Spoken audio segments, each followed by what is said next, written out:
The neon of Benny's diner buzzed weakly over the rain-soaked street. Inside, waitresses rushed between tables, and Lily Carter tried to keep up, balancing a tray of burgers and steaming coffee. She turned too fast. The tray slipped. Food and coffee crashed down, soaking the suit of a man seated alone in the corner booth. The diner went silent. The man looked up. Steel gray eyes, calm and unreadable. His suit was ruined, but he didn't curse, didn't shout. Lily stammered apologies, fumbling with napkins, heart-hammering. Then, a small, deliberate smile. He placed several folded bills on the table. More than Lily earned in a week. "Consider it a tip," he said softly, standing, brushing his sleeve with elegance that made her breath catch. Whispers followed him out into the rain. Lily stared at the money in her hand, shaken. She didn't know it yet, but Michael Rowan had just stepped into her life, and nothing would ever be the same. The storm hadn't stopped by morning. Lily sat at her small kitchen table, the bills spread before her like a battlefield. She kept glancing at the thick roll of cash from last night, still lying untouched in her apron pocket. It didn't feel like a tip. It felt like a warning. A sudden knock shattered the silence. She froze. No one ever came this early. When she opened the door, two men in dark suits filled the frame. Broad-shouldered, expressionless, they looked completely out of place in her shabby apartment building. One of them adjusted his cufflink, then spoke in a low voice. "Miss Carter?" Her throat went dry. "Yes?" The taller man's gaze was sharp, almost clinical. "Mr. Rowan would like to see you." It wasn't a request. Lily's pulse raced.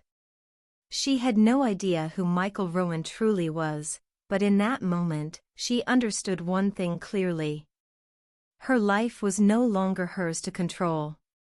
The car that brought Lily to the mansion moved in silence, black leather interior swallowing her in its chill.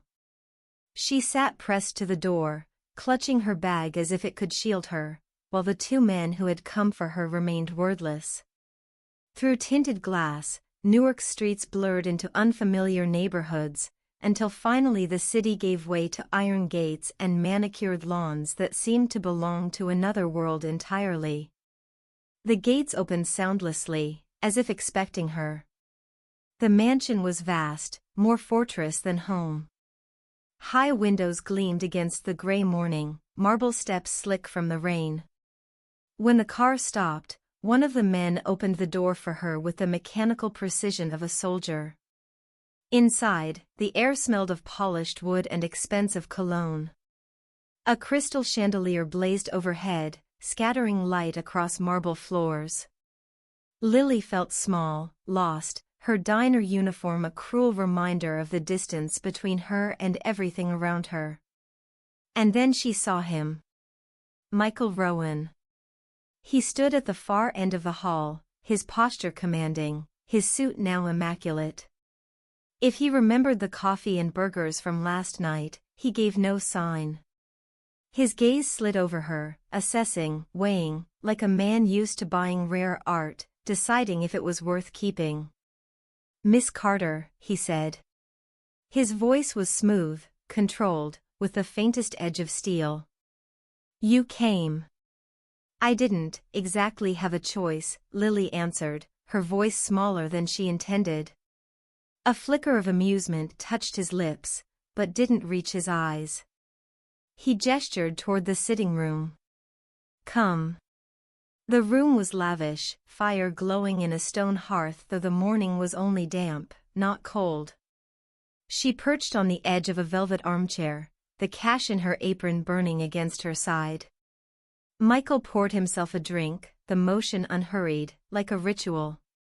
Then he turned, glass in hand, and said the words that would upend her life. "My mother is dying.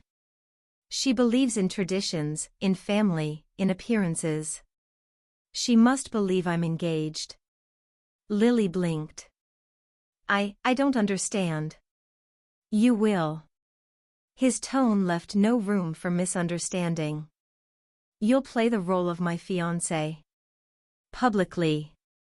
At family dinners, at events. You'll wear what I give you, say what I tell you, and stand where I need you to stand. Lily's mouth went dry. Why me? His eyes narrowed slightly, as if the question itself was irrelevant. Because last night, you walked into my life. And I have use for you. That is enough. Her pulse thundered. No. I can't. I have my sister, my job. He cut her off with a single, quiet word. Protection. She froze. You live in debt, he continued evenly, with no father, no husband, and a sister who still needs school fees. The landlord will not wait, but I can make him wait forever. The men who wander your street at night, they will never look at you again. You'll have money, safety, everything you lack. In return, obedience. It was all laid out, like a contract sealed in blood. Lily wanted to shout, to leave, to run. But the image of her sister, Anna, barely 16, fragile as glass, rose before her eyes. And the bills, spread across the kitchen table. The landlord's threats. The weight of exhaustion that had become her life. Her hands trembled in her lap. And if I say no? Michael's expression didn't change. But the silence that followed felt heavier than any threat. Finally, he leaned closer, his voice so soft it chilled her more than shouting ever could. Then I cannot guarantee you'll have a choice tomorrow. Her breath caught. The fire crackled in the hearth. The clock on the mantel ticked with surgical precision. And Lily Carter, a waitress from Newark, realized she had just been bound to a man she should have feared, and yet, a part of her was terrified of something else entirely. The way his presence unsettled her, the way her heart stuttered not only from dread, but from something she couldn't name. I'll do it, she whispered. Michael's smile was faint, victorious. He lifted his glass in a gesture that wasn't a toast, but a claim. Good girl. The following days blurred into something Lily could hardly recognize as her own life. She was no longer the tired waitress in a cheap apron and grease-stained sneakers. Michael's world swallowed her whole, and in it, everything was measured in silk, crystal, and power. Her old clothes vanished. In their place came designer dresses in velvet boxes, shoes lined in red soles, jewelry heavy enough to make her skin ache. A woman named Sophia, with a sharp jaw and colder eyes, became her shadow. Stylist, teacher, interrogator. Smile less, Sophia instructed, pinning Lily's hair back with diamond clips. A fiancé of Michael Rowan doesn't smile like a waitress begging for tips. She lets people work for her attention. Lily stared at herself in the mirror. The reflection was unrecognizable, a stranger with painted lips, an elegant gown, and a diamond on her finger that wasn't hers. And yet, behind the polish, her eyes were still frightened. She wanted to rip it all off, run back to the diner, to the familiar hum of neon and smell of fried onions. But then she'd picture her sister Anna, sitting at the kitchen table with her textbooks, safe because of this bargain. And Lily would force herself to stay. Her first test came sooner than expected. Dinner at the Rowan mansion, with the entire family gathered. The long oak table stretched under golden chandeliers. Crystal glasses caught the light like weapons. Every pair of eyes turned to her as she entered at Michael's side. His mother, frail but regal, smiled weakly. His sister Claire's eyes, in contrast, burned with thinly veiled hostility. His cousins whispered behind wine glasses. Lily felt their suspicion coil around her like smoke. Michael sat at the head of the table, his hand resting lightly on hers, the weight of it more like a command than a caress. He spoke little, but when he did, the family listened. And when he introduced Lily as his bride-to-be, the silence that followed was sharp enough to cut.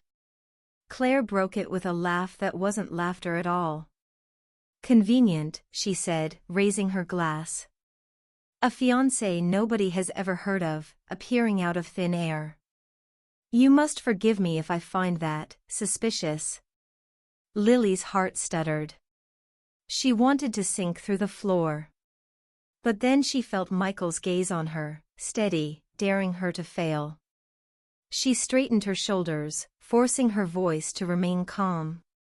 "I suppose love never asks for permission to appear." A few chuckles ran around the table. Claire's smile tightened. Michael's hand squeezed hers once, briefly, an unspoken approval. The second trial was even harder. The art gallery gala, gleaming marble floors and cameras flashing like gunfire. Reporters swarmed, questions sharp as knives. "How did you two meet? When is the wedding? What do you admire most about Mr. Rowan?" Lily's palms sweated beneath her gloves. She clung to the rehearsed lines Sophia had drilled into her. A smile here, a laugh there, the perfect picture of devotion. But every step beside Michael felt like walking a tightrope over fire. And the eyes, always the eyes. Men in suits who looked too polished to be journalists. Women whose diamonds were as heavy as their secrets. Everyone seemed to be watching for cracks in her story, for weakness. At one point, a photographer called, "Closer. Hold his arm." Lily obeyed, slipping her hand into Michael's. He leaned down, his lips brushing her ear, his breath warm against her skin. "Breathe," he murmured. It startled her, the softness in his tone. Just for a second, the mask of power cracked, and she glimpsed something human beneath. It was enough to steady her, enough to carry her through the rest of the night. But later, in the car, she caught her own reflection in the tinted glass. The painted lips, the perfect hair, the borrowed confidence. And deep in her chest, the truth she couldn't silence, she was living a lie. And yet, in the quiet moments when Michael's hand brushed hers, when his eyes lingered too long, Lily felt something far more dangerous than fear stirring inside her. Something that made her wonder if this arrangement was truly a prison, or the beginning of something she could no longer control. The days blurred into rituals of control. Breakfasts at long marble tables, fittings for gowns she would never own, dinners under the sharp eyes of Michael's family. Lily learned to move like a shadow, to smile when expected, to speak when silence would seem suspicious. But the nights were different. Sometimes she would find him in the library, alone with a glass of whiskey, the firelight throwing hard shadows across his face. Those moments felt less staged, as though she were seeing the man beneath the empire. One night, she dared to ask, "Why me? Why now?" Michael's gaze lingered on the flames before answering. His voice was low, heavy with something unspoken. "My father built all this. Then one day, he was gone. A heart attack, they said. But I know better." The words hung in the smoke. Lily's breath caught. "You think someone killed him?" "I know it." His jaw tightened. "Enemies move like rats in this city. Some in the streets. Some closer than blood." He turned to her then, and for the first time she saw the raw edge behind his composure. It unsettled her more than his usual calm. Vulnerability in a man like Michael felt more dangerous than his threats. Not long after, she was approached outside the mansion gates by Detective John Mercer. The night was damp, mist curling off the pavement. He stepped from the shadows, his badge flashing like a ghost of law. You don't understand who you're with, he said quietly, his voice urgent. Michael Rowan isn't just some rich man with family problems. People disappear around him. Associates. Rivals. Even friends who get too close. Lily's pulse quickened. You're saying he... I'm saying, Mercer cut in, eyes sharp, that he'll pull you under with him. And when he falls, he'll make sure you fall too. Before she could answer, headlights swept the street. One of Michael's cars. Mercer melted into the night, leaving her trembling on the curb, clutching her coat as though it could shield her from his warning. That night, she couldn't sleep. Rumors whispered in her mind, missing names, vanished allies. Michael's empire was more fragile than it seemed, surrounded by enemies she couldn't even name. At dinner days later, Claire's voice sliced through the tense silence like glass. You think you're special, she said, leaning close enough that only Lily could hear. You're not. He'll ruin you, the way he ruins everything. Lily tried to hide her shaking hands under the tablecloth. But when Michael's hand brushed hers, gently this time, not in command, something inside her wavered. Because there, in his rare glances, she had begun to see something else. A man haunted. A man who, for all his control, was quietly breaking. And though fear should have driven her away, Lily felt the opposite. A pull. A dangerous gravity she couldn't escape. The shadows of Michael's past were closing in. And for the first time, she wondered if she wanted to escape them at all. Dinner that evening felt more like a courtroom than a family gathering. The long oak table stretched beneath a chandelier that gleamed like sharpened teeth. Silverware chimed, wine poured in silence, but beneath it all pulsed hostility sharp enough to taste. Lily sat beside Michael, her posture perfect, her nerves raw. She had learned by now how to lift a glass, how to smile without revealing fear. But nothing could protect her from the weight of the stares directed her way, suspicion, contempt, calculation. Michael's mother, pale and fading, smiled faintly at her. But Claire, his sister, leaned forward, eyes glittering with malice. Do you know what he does, Lily? Claire's voice was soft, meant for her ears alone. Do you know how many women before you have sat here, pretending? How many of them disappeared when they no longer served his purpose? Lily's knife slipped against the porcelain plate, the screech loud in the silence. Claire's lips curved in a cruel smile. He'll ruin your life. He always does. Lily forced herself to meet her gaze, though her pulse thundered. Maybe he doesn't ruin everything. Maybe he just hasn't had the right reason not to. Claire's laughter rang out, too loud, drawing glances down the table. Michael's hand slid over Lily's beneath the tablecloth. A warning? Or reassurance? She couldn't tell. His touch was steady, grounding, and she hated how much she needed it. Later, in the quiet of the mansion, she found him alone in his study. The fire burned low, casting long shadows across shelves lined with leather-bound books.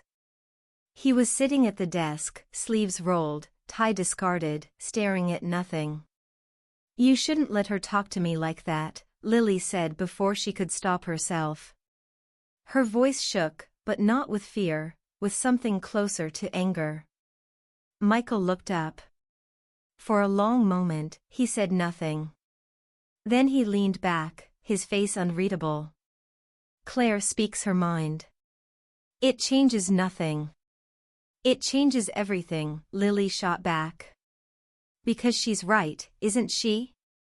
You destroy everything you touch. The silence that followed was suffocating. Then Michael rose, crossing the room in 2 slow steps. He stopped just before her, close enough that she felt the heat of him, the controlled force beneath his stillness. You think I wanted this life? His voice was low, dangerous. But not with threat, with pain. You think I chose it? My father bled for this family. And when he died, they left me no choice. Every enemy, every betrayal, they made me what I am. For the first time, Lily saw it, the cracks in his armor. The vulnerability buried beneath iron. He looked tired. Haunted. Almost human. Her chest tightened.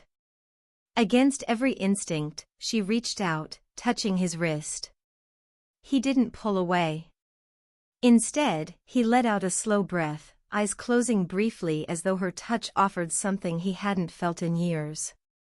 That night, she lay awake in the dark, staring at the ceiling. Claire's warning echoed in her mind, sharp as glass. But so did the image of Michael in the firelight, stripped of his masks, his voice carrying not power, but sorrow. She should have been afraid. She should have been planning her escape. Instead, Lily wondered if what bound her to him now was more than debt, more than fear. If, beneath the poison of this family, something fragile and impossible was beginning to take root. And that thought scared her more than anything else. The mansion felt emptier without Michael. He had left on one of his sudden trips, no explanations, only the faint scent of his cologne lingering in the halls. Lily tried to convince herself it was a relief, that she could finally breathe without his shadow. But the silence pressed too hard, too heavy. That night, the storm cut the power. The chandelier above her flickered once, then died, plunging the corridors into darkness. The usual hum of guards outside her door was gone. Too gone. Her stomach twisted. She crept through the hall, every step echoing too loud against the marble. Somewhere below, glass shattered. Then, footsteps. Slow. Careful. Not Michael's. Lily's breath hitched. She darted into the library, pressing her back to the shelves. The air smelled of leather and dust, the only light a sliver of moon through tall windows. She heard the intruders moving, murmurs in a language she didn't know, the scrape of metal against wood. Her hands shook as she clutched the hem of her dress. She should scream. Run. But she stayed still, heart hammering so loud she was sure they could hear it. And in that moment of terror, truth struck her harder than fear. She didn't want to die before seeing him again. Michael Rowan. The man who had trapped her, controlled her, ruined the simple life she once had. And yet, the man whose rare touches, whose fleeting vulnerability, had become the only thing that felt real. Outside the library door, the footsteps paused. Silence pressed against her like a blade. Lily closed her eyes, whispering a prayer she hadn't spoken in years. And realized she was already lost, not to the intruders, but to him. Her life would never belong to her again.